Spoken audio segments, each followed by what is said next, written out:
की राष्ट्रीय भावना का,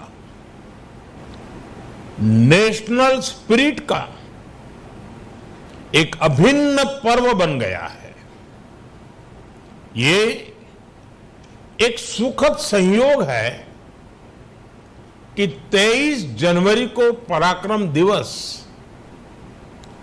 25 जनवरी को मतदाता दिवस, 26 जनवरी को गणतंत्र दिवस, 29 जनवरी को बीटिंग रिट्रीट और फिर 30 जनवरी को पूज्य बापू की पुण्यतिथि तक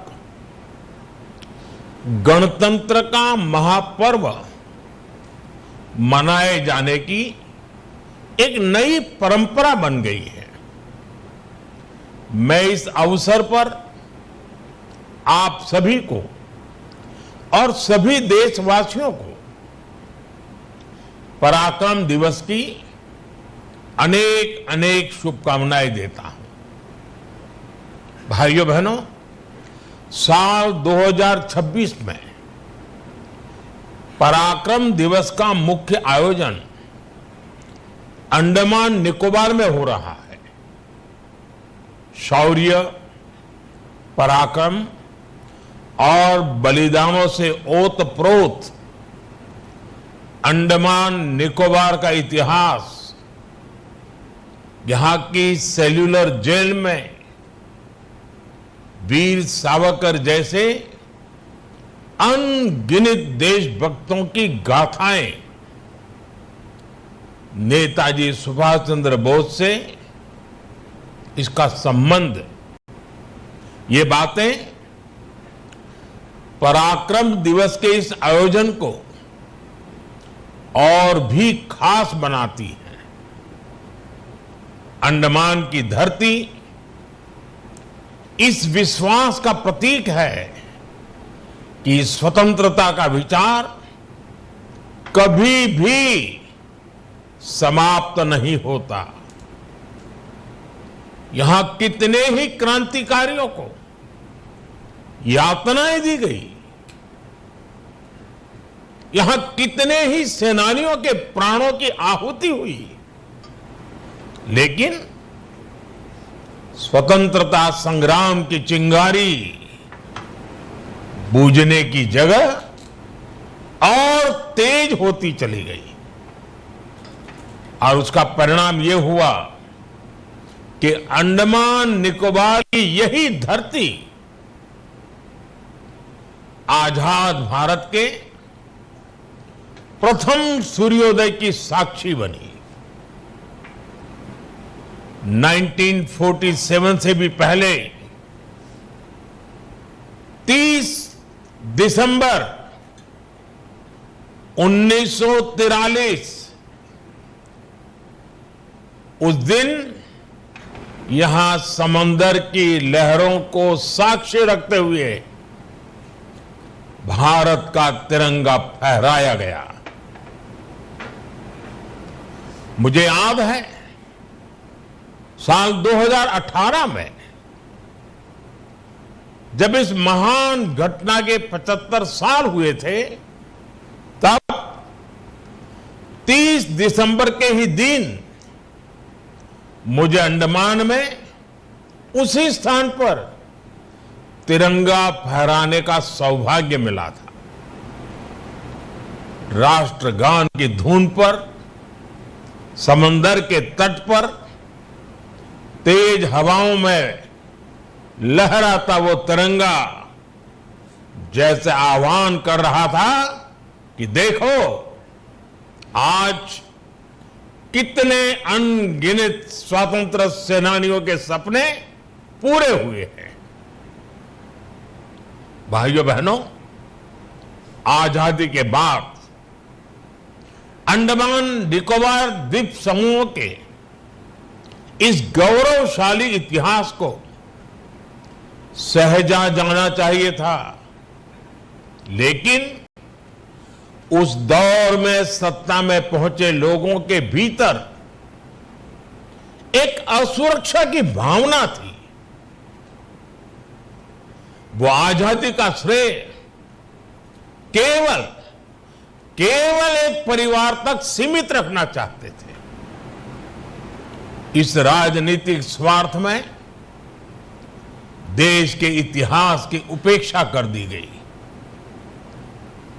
अंडमान निकोबार को भी गुलामी की पहचान से जुड़ा रहने दिया गया। इसके द्वीप आजादी के 70 साल बाद भी अंग्रेज अधिकारियों के नाम से जाने जाते थे। हमने इतिहास के इस अन्याय को खत्म किया। इसलिए पोर्ट ब्लेयर आज श्री विजयपुरम बन चुका है। श्री विजयपुरम, ये नया नाम, ये पहचान नेताजी की विजय की याद दिलाती है। इसी तरह दूसरे अन्य द्वीपों के नाम भी स्वराज द्वीप, शहीद द्वीप और सुभाष द्वीप रखे गए। साल 2023 में अंडमान के 21 द्वीपों के नाम भी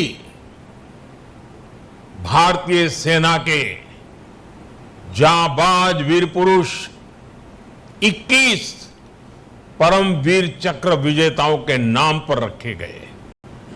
आज अंडमान निकोबार के गुलामी के नाम मिट रहे हैं। आजाद भारत के नए नाम अपनी पहचान बना रहे हैं। साथियों, नेताजी सुभाष चंद्र बोस आजादी की लड़ाई के महानायक के साथ ही स्वतंत्र भारत के महान स्वप्न दृष्टा थे। उन्होंने एक ऐसे भारत की संकल्पना की थी जिसका स्वरूप आधुनिक हो और उसकी आत्मा भारत की पुरातन चेतना से जुड़ी हो। नेताजी के इस विजन से आज की पीढ़ी को परिचित कराना हम सभी का दायित्व है। और मुझे खुशी है कि हमारी सरकार इस दायित्व को बखूबी निभा रही है। हमने दिल्ली के लाल किले में नेताजी सुभाष को समर्पित म्यूजियम का निर्माण किया है। इंडिया गेट के समीप नेताजी की विशाल प्रतिमा लगाई गई है।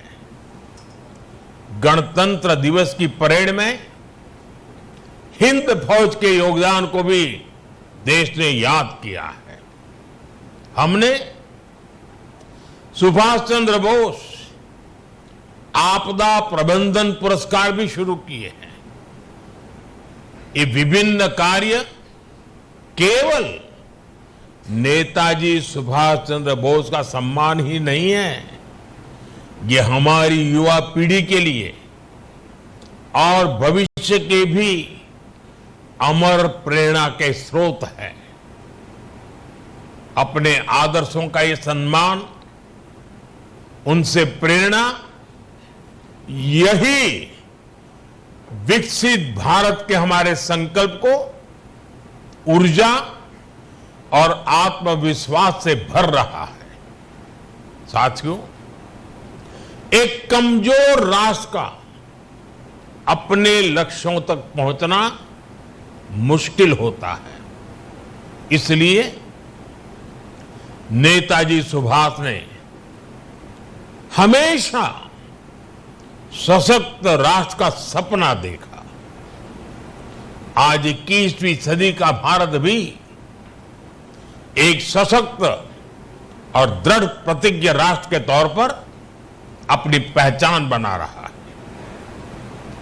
अभी अभी आपने देखा है ऑपरेशन सिंदूर, भारत को जख्म देने वालों के घर में घुसकर हमने उन्हें तबाह कर दिया।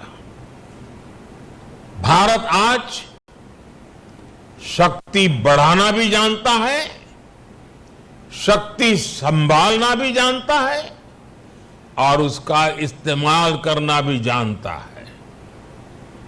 नेताजी सुभाष के समर्थ भारत के विजन पर चलते हुए आज हम डिफेंस सेक्टर को आत्मनिर्भर बनाने में जुटे हैं।